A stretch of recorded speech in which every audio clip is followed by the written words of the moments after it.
Check, check, check.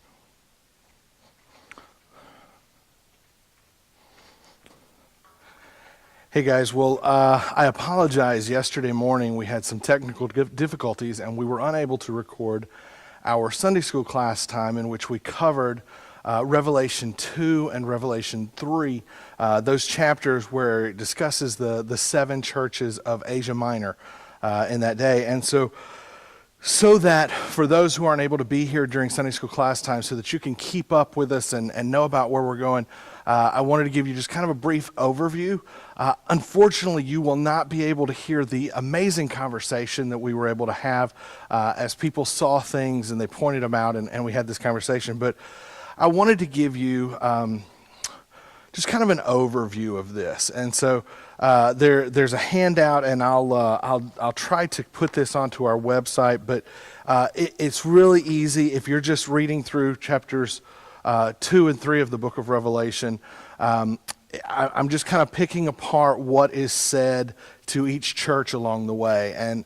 And so honestly and truly, we really only made it through the first part in the first 35, 40 minutes of our time frame together, and then kind of just had 5 minutes for me to kind of point forward to the rest of what we weren't able to discuss. But basically what I wanted to do is just to kind of remind everyone that as we look through this series, remembering that as it tells us in the very beginning of Revelation 1, this God gave him to show his servants things which must shortly take place, and he sent and signified it by his angel to his servant John, who bore witness to the word of God and to the testimony of Jesus Christ, to all things that he saw. Blessed is he who reads and those who hear the words of this prophecy and keep those things which are written in it, for the time is near. And so what I really wanted to do is as I originally was kind of looking through this, our sermon series on Sundays is really looking at what Jesus has to say to each individual church and what that means for us. But as we take it as a whole, as one big grouping of the seven churches and the letters that are written there, one of the things that jumped out to me is, as we understand this to be a revelation of Jesus Christ, this is a gospel telling of what's happened and what will soon happen in the prophetic form of chapters 4 and beyond. And so what I really liked when I began to look at this is, obviously it opens up each individual letter to each individual church, opens up with this. It says, to the angel of the church of, and it gives the church name. I want you to write this. And this gives a definition of who he is. And I just thought it was really important. And so I'm going to read through these just really quick in succession, and then I'll walk back through and talk about each of them for just a moment. So these things says the one who holds the 7 stars in his right hand, who walks in the... These things says the first and the last, who was dead and came to life. Says he who has the sharp, 2-edged sword. These things says the Son of God, who has like a flame of fire, and his feet like fine brass. These things says he who has the 7 spirits of God and the 7 stars. These things says he who is holy, he who is true, he who has the key of David, he who opens and shuts and no one opens. And then lastly, these things says the Amen, the faithful and true witness, the beginning of the creation of God. And so as we look through this, I just think what a beautiful picture that it actually paints of Jesus as it talks through this. So you take the loveless church, the church of Ephesus that it starts off with, and it says, the one who holds the 7 stars in his right hands and walks amongst the 7. And we understand this to be, we talked about this last week in our group, that in chapter 2 the stars are, and it tells us who the lampstands are.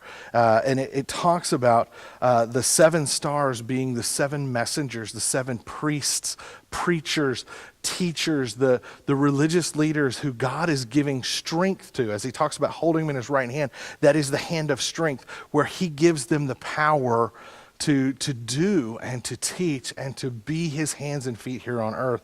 Lampstands being the light that is illuminated.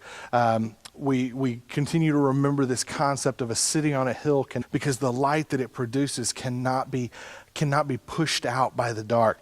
And that's what's continuously talking. Jesus, I'm walking among these churches, and I am giving strength to the leaders of this church.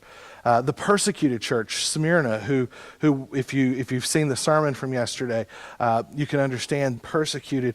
And the way that he chooses to encourage them is he comes and calls them fast, who was dead and came to life. And so, we in the first and last that this is a concept about creation. But the reality is we know that Jesus wasn't created, but he was the first spoken. In John chapter 1, it talks about in the beginning was the Word, and the Word was with God, and the Word was God, and nothing was made without the Word. And then we jump down to later into that chapter, and it says, and that Word became flesh.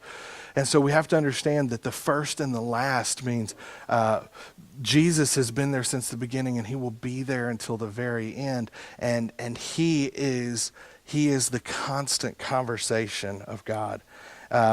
He was dead and he came to life. He was the first to die as Christ, but he was the first to conquer death. And so we as Christians, as Christians, we follow this understanding that Jesus died once for all. And in that we understand, and because this is written to a church who is being persecuted, he wants them to know, guys, I went through this first. You're going to endure some hard times. You're going to take on some pretty hard beatings. And guess what? Many of you will be killed for your faith. But remember, so was I. And remember that I conquer that. And so just a great picture. The next picture is these things says, he who has the sharp two-edged sword. And so we had this conversation about what swords are for and why two-edged. And we had some people that point out that a two-edged sword is a clean cut. Typically speaking, it is not where you would have a tear and a cut together as if you had only a single-edged sword. But on a two-edged sword, if it literally punctures you, it can go to the core. It can go to the heart of who you are, but it also leads a very clean wound, something that could be cauterized, something that could heal, something that can be transformed once you're inside. Thinking lines of a scalpel in surgery, you're able to take, and because of the way that the curvature of that blade on the scalpel is you're able to take and cut and open a wound and get down to the problem areas, open that up, fix the problem areas, and then you're able to seal it back up because it has been cleanly cut. And that's what a double-edged sword does. We talked about in Scripture, we often see this two-edged sword from the perspective of something that truly goes to the core. And so Jesus is saying, I can see past humanitarian effort to the point that I can see who you are on the inside. And so you can fool people, but you can't fool me. And so we looked at that. The next one is that these things says the Son of God, who has eyes like a flame of fire. And we talked about what fire does. And in biblical time frame, fire was used for a couple of different things. It was made for forging weaponry. It was made for melting steel and iron into weaponry, which the Philistines were the first to do that and to take that at its greatest point. We talked about when David went up against Goliath, that Saul took his armor and put it on David, and that was kind of a big deal because that may have been the only armor that was in all of Jerusalem because they were not rich in steel. But the Philistines were, and they knew how to trade for what they did not have. We talked about how flames are used in conversations about refining. When you take things like gold and silver and you want to get the impurities out and keep it pure, that you boil it and the impurities rise and you're able to scrape that off the top. And an interesting thing that when you can get down to the inside, if you take that two-edged sword and you open it up and you're able to get down inside and you're able to cleanse and purify that which is within, think about it like the purifying of gold. And when you take and you pull that slag and those impurities off the top of the gold, when you're boiling it, what you're left with is something that is a beautiful mirror. And that if Jesus takes and he cuts us to the core and he is able to boil down and remove all of the impurities, what we will see if we are truly connected to him is we will see his reflection in us. And just how beautiful that concept is. It is also one that consumes the chaff. It consumes the threshing floor. We see that often in the way of burning up the chaff. Those things that aren't good for you to consume, and so you take that out and you're left with the nutrients of the grass and the wheat stalks and all of those things on the threshing floor, and the fire helps to clean that up. And we talked about how in Romans there's a concept that's talked about how if we don't live out the perfect life and we have these things, we have built up treasures here on earth, as well as treasures in heaven, that we will still make it to heaven, but we will be as ones who escaped through the flames. And I would imagine that there's an awful lot of people that's going to smell like fire when they get to heaven. But that's going to be because they've been cleansed, not because they've escaped hell in the last moment. So that's there. That same one to the corrupt church, it talks about how Jesus' feet are like fine brass. Now that is a very interesting concept because it is a concept that actually flashes back to Daniel, the other major apocalyptic literature within all of Scripture. In Daniel, when he is interpreting King Nebuchadnezzar's dream, the story kind of goes like this, that Nebuchadnezzar had this dream. It was really worrisome to him, so he went to all of his astrologers and interpreters and his religious people, and he had them, he told them to not only translate his dream, but to first start by telling him what he dreamed. Because if they were truly connected to the one who sent him the dream, they would be able to tell him what the dream was. And he got very angry, and he ordered that all wise men in his community were put to death. And among that would have been Daniel, Shadrach, Meshach, and Abednego. And when they came to kill Daniel, he says, whoa, time out. I want to pray with my fellow Israelites, and we want to go and interpret this dream for Nebuchadnezzar. And his boldness to stand up, he goes in, and this dream is a large statue that stands in front of Nebuchadnezzar. It's got a head like gold. It's got a chest like silver. It's got brass for a torso. And legs. And then it all comes down to his feet and ankles are steel mixed with clay. And the interpretation that Daniel offers for that is the fact that there are parts of his foundation which are firm. There is steel, there is iron that is down into the base, but there's an awful lot of clay. And so when you juxtapose that, when you compare Nebuchadnezzar and his grandiose ideals of him being divine and him being worshipped, leads to this deep hole in his foundation. And then you have Jesus, where you don't have the entire picture of the statue of who Jesus would be, but he has brass feet, which would have been the strongest, most beautiful metal at that point in time. That is heavy. That is a firm foundation. And Jesus is one who is able to see to the core, who is able to cleanse the core, and his foundation is strong. We also talked about the flames also being something that can cauterize and stop the bleeding.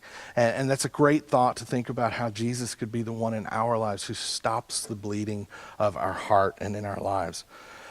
On down, these things says the one who holds the 7 spirits of God and the 7 stars. And we continue to see things throughout. If you go back and you find Roman coinage from this day and era, most often you will see a picture of 7 stars on the coin. And Jesus is truly making the comment that I'm the one who's in charge of this. And he says this to the dead church, the church who just has no life left in them. And he says, I'm the one. Don't think it's Rome. Don't think it's Nero. It's me. I'm the one. He goes to the faithful church and he says, I am the one who is holy, who is true, who holds the key of David, the one who opens.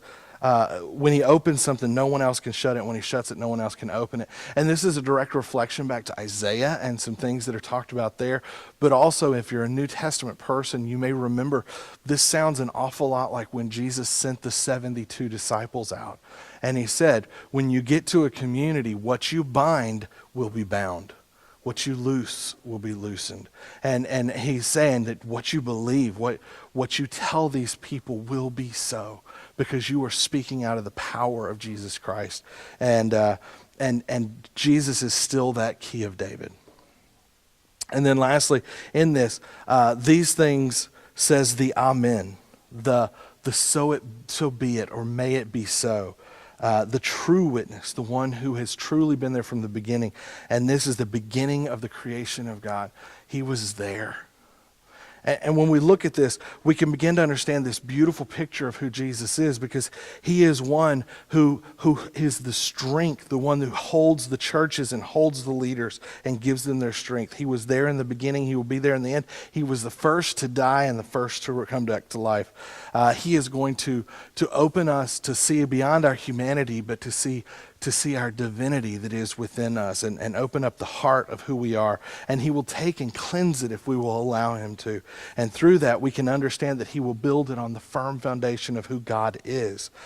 He is also the one who has the 7 spirits of God and the 7 stars. He continues to be stronger than anything else in the world. He also is the one who can bind and loosen. He is the one who can open doors and shut them. And he is the true witness, the beginning of the creation of God. And so just really, really cool to be able to walk through that and see just this amazing image of who Jesus is.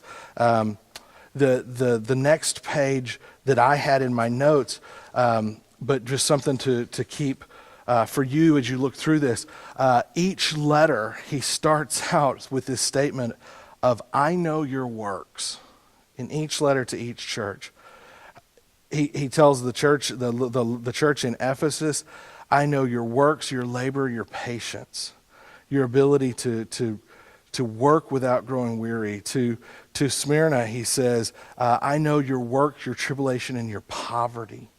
To the next church, he says, I know where you dwell.